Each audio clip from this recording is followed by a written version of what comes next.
Hey guys, what's going on? It's me, Jay, here to talk about the new release, Creed 3, starring Michael B. Jordan, directed by Michael B. Jordan, his directorial debut, and the ninth installment in the epic spanning movie saga, originally started by Sylvester Stallone in 1976 of Rocky. Now, this is an interesting one because Sylvester Stallone, as his titular character Rocky Balboa, does not appear in this movie, but he does have a producing credit. Um, he didn't appear in the movie because of a dispute that he had with one of the producers, which I don't really understand. And the dispute between he and this producer, um, Irwin Winkler, goes all the way back to the 70s when Sly was first looking to finance the original Rocky film, and he subsequently appeared in eight before that. So I don't really understand what's in dispute, but whatever it was, um, Sly stepped aside as the writer and the director, as did Ryan Coogler, who directed the previous two Creeds. But they both have producing credits on this film, and they allowed Michael B. Jordan to do his thing. And I must say that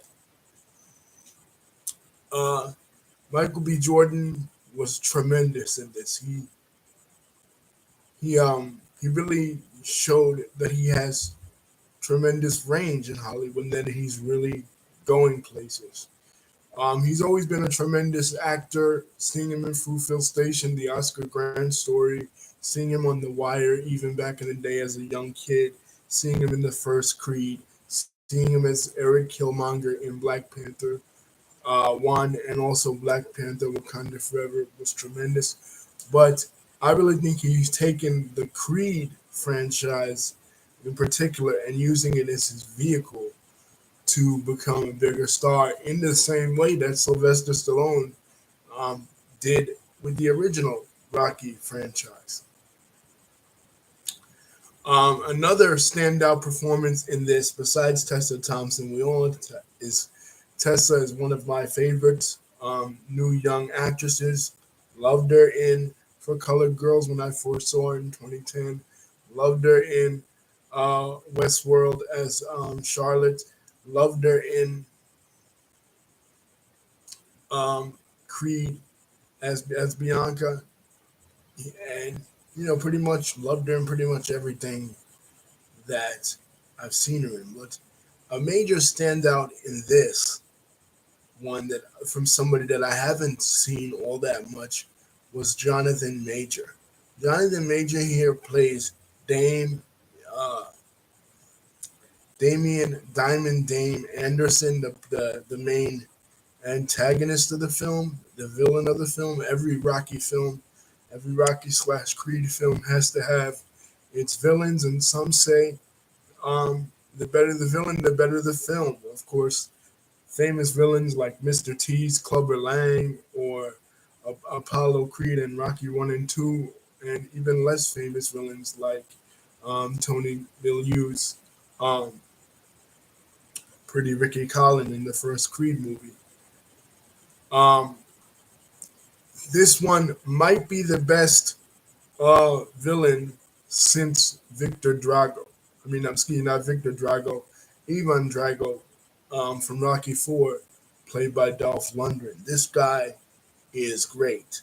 He previously was in Last Black Man in San Francisco and another movie that came out in 2019, Gully. But he hasn't really done all that much. But in this, he really shines. Another standout performance is the little girl.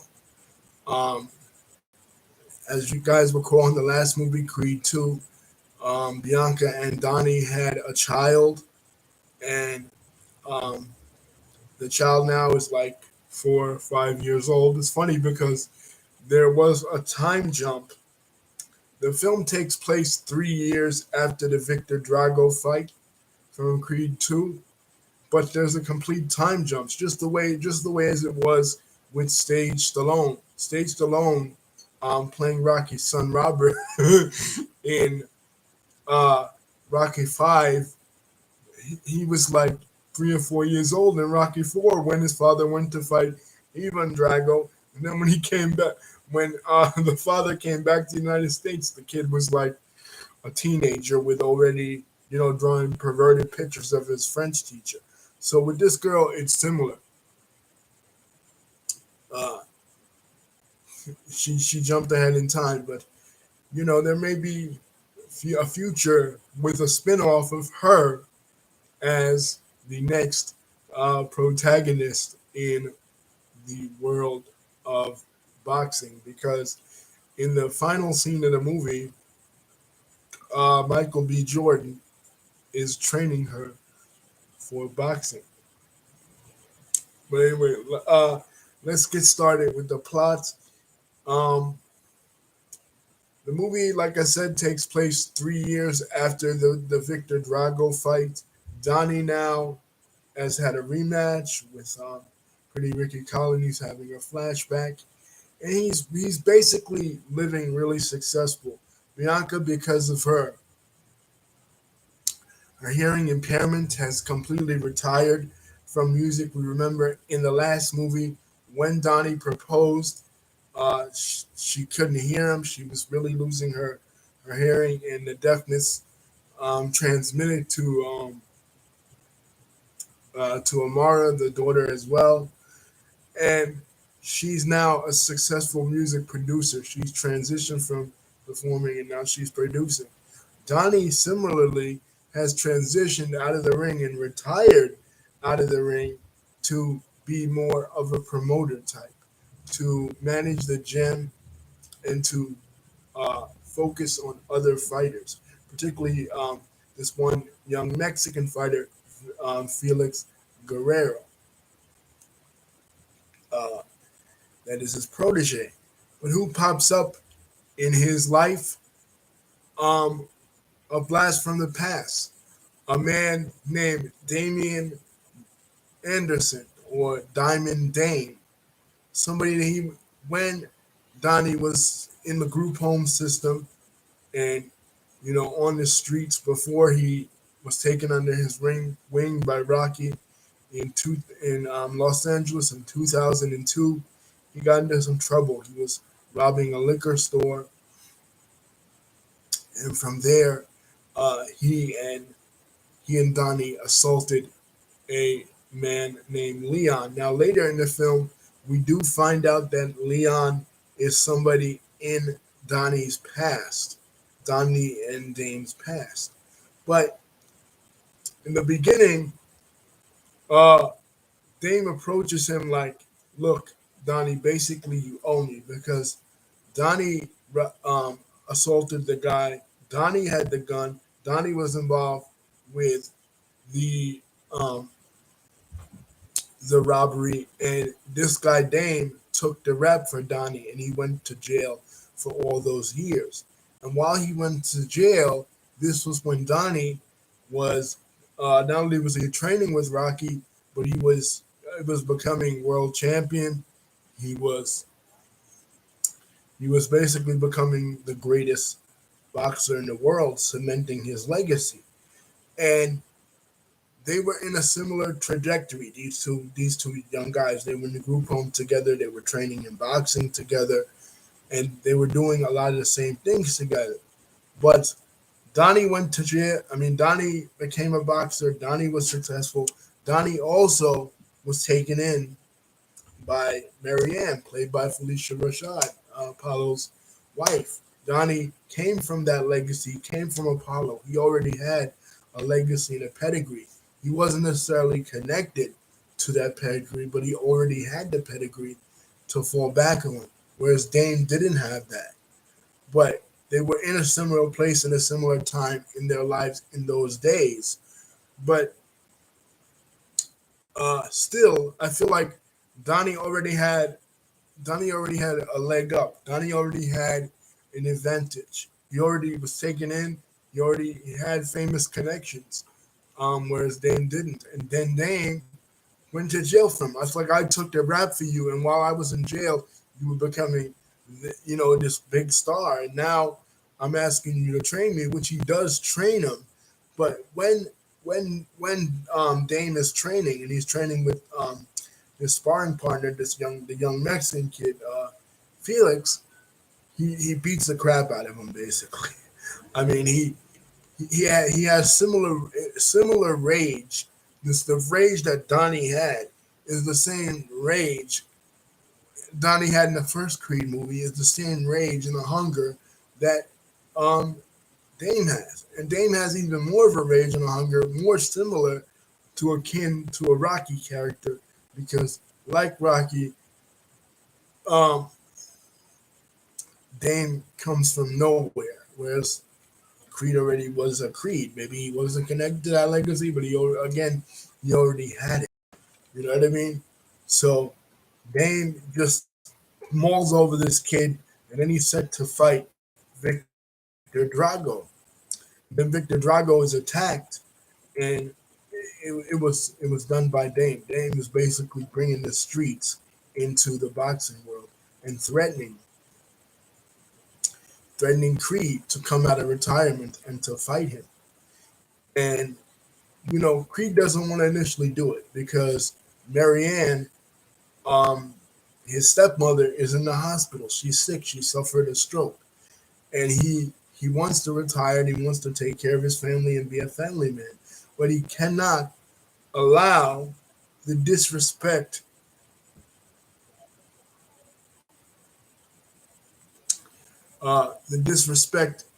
that Dame is showing him. He's telling him, listen, you can't come here and you disrespect my family, you threaten my family, you threaten my business, you assault people in my life. But Dame is basically telling him, listen, you owe me. I went to jail for your ass, and the reason you became what you became is because of me. So in this one, Donnie must confront. He must confront his past. He must confront the demons of his past.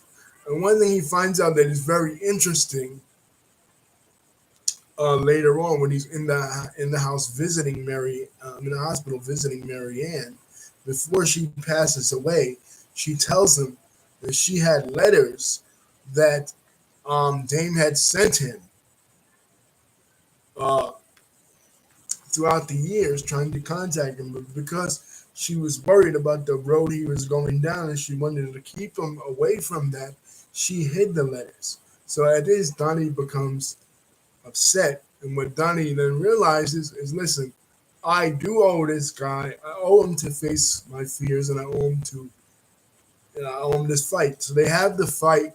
The fight is intense. It's one of the best um, uh, fights in the whole entire series. A major criticism of all the fights in the Rocky series, especially the older ones, is that they don't look realistic. Take away 2006's Rocky Balboa, the fight with Mason Dixon, you know, uh, played by Antonio Tarver. That's a realistic one, and the ones in the Creed films are realistic, but this kind of realistic, especially with Victor Drago, right? But this one is really realistic. This one is so intense, and it's because Michael B. Jordan was saying that he was going to take influences from anime, influences from different anime series. I'm not so familiar with anime. I know Naturo, I think it's called. I'm not, forgive me on the Japanese pronunciation names of the different anime series, but he was going to take a lot of the anime um, parts of his fandom and interject it into the fight scenes to make them realistic. And I gotta say, he does that. He does that to a great success and to a great degree. He There's the one scene where he punches, where Dame punches him in the stomach, and you could just see the sweat flying off him. he's going at him hard, right? And he's attacking him hard, and he's knocking him out. But thankfully, of course, Donnie overcomes this. And Donnie uh, overcomes the demons of his past, and he and Dame reconcile. And at the end, it's showing him teaching his daughter Amara how to box, and that is the basic gist of the story. And this has cameo appearances by boxing legend and boxing sensation right now, current sensation, Canelo Alvarez. So as himself. It's funny because it with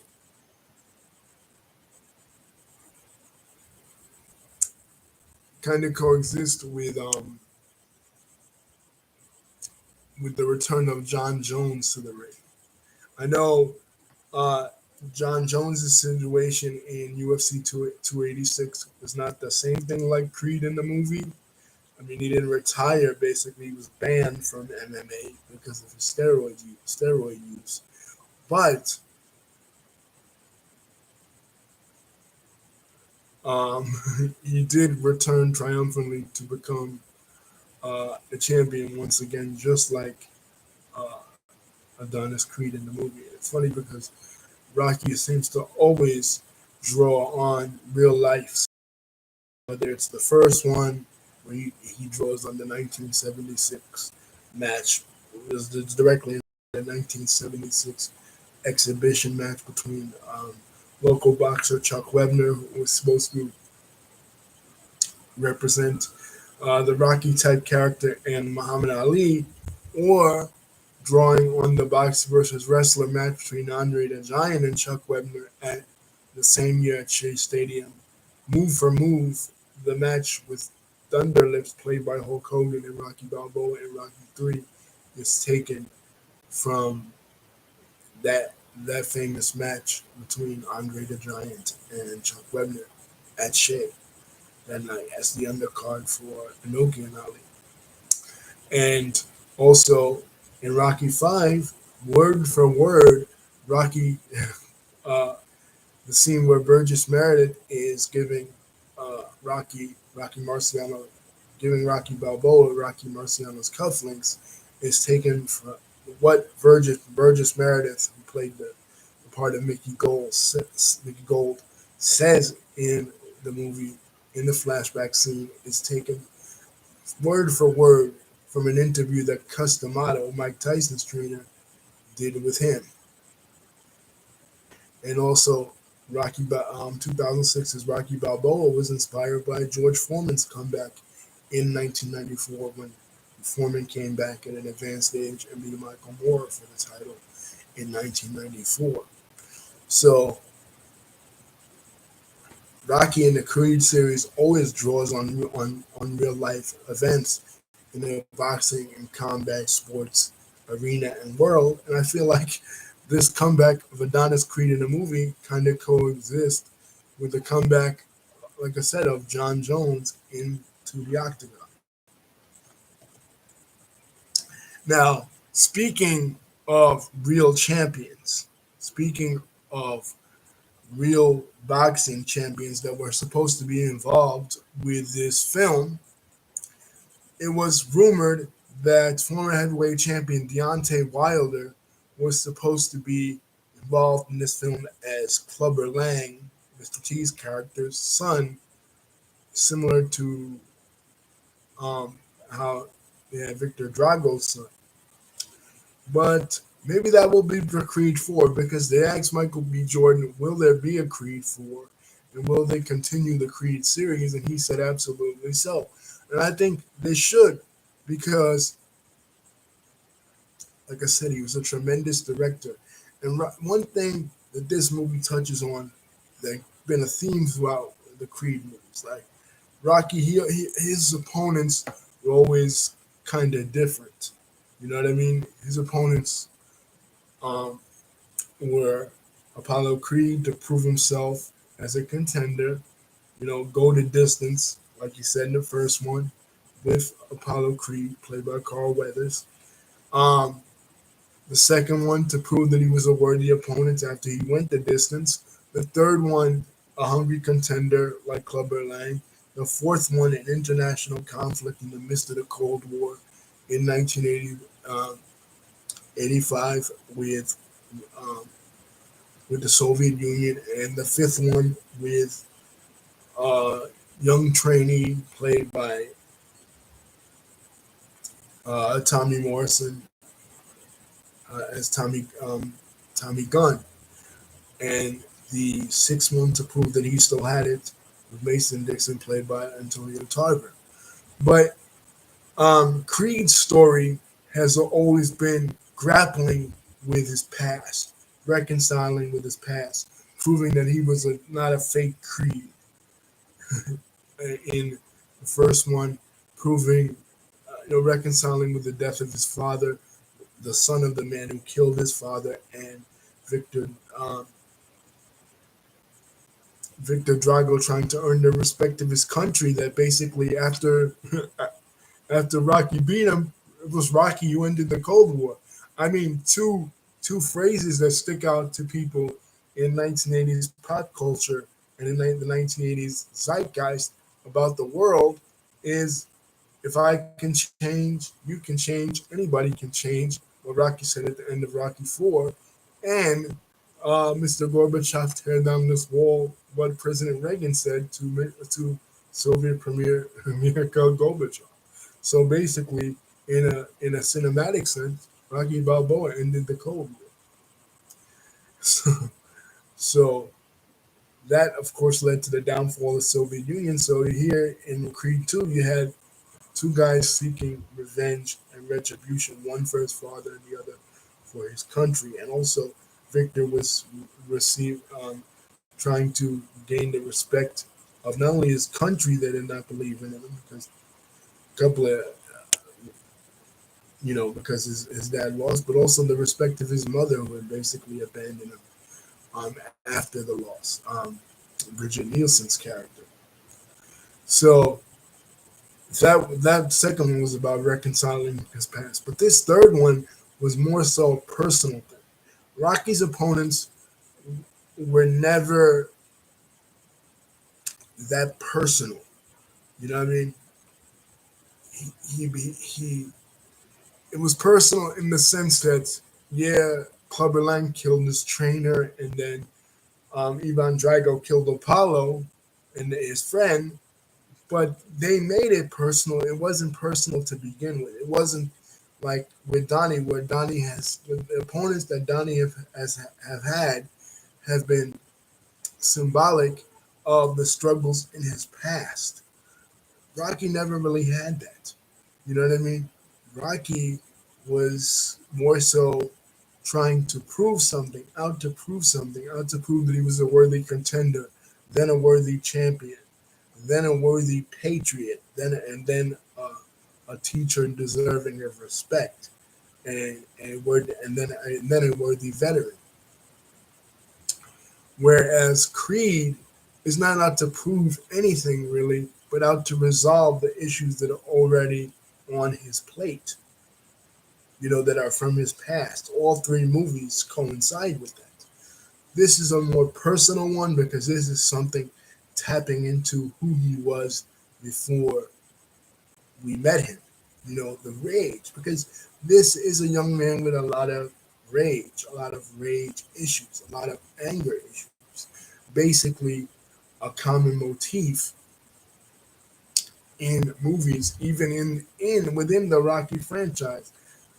When I first saw 2015's Creed, I said this is directly parallel to Rocky Five, and it almost kind of was, because here you had same thing like Tommy Gunn. You had a kid who had daddy issues with his dad, and issues with a lot of rage and anger. But now Creed is on the other end of it. He's going soft, and he has somebody else that is dealing with a lot of rage and anger, and that's what this is tapping into. Um, Amazon Studios recently purchased the rights to the franchise, and there's talk of a spin-off uh, with Victor Drago's character, a Drago spin-off. I don't know how they would do that, but since Drago is in this one too, and Drago is um, kind of a good guy in a babyface in this one, a good guy, if you will. I think that's going to happen. It's interesting how all of our 1980s movies, because 1980s cinema was an interesting time because there were clear cut dichotomies. Unlike the 1960s and 70s, where who was bad and who was good was kind of ambiguous because, yeah, you had the Vietnam War and all that, but people didn't really agree with the Vietnam War. There were conscientious objectors in the Vietnam War, there were protesters in the Vietnam War. And in some cases, in popular media, like a lot of the Marvel comics that came out at that time, some of the it was the age of the anti-hero. You know, people like Wolverine, people like X-Men. It wasn't clear cut good guys and bad guys in 1960s and 1970s media. But in 1980s media, with the rise of neoconservatism and the Reagan Revolution and the revamping up of the Cold War, you, you know what I mean, directly the conflicts of the Soviet Union and the United States. Because um, you know, drawing direct inspiration from the 1950s.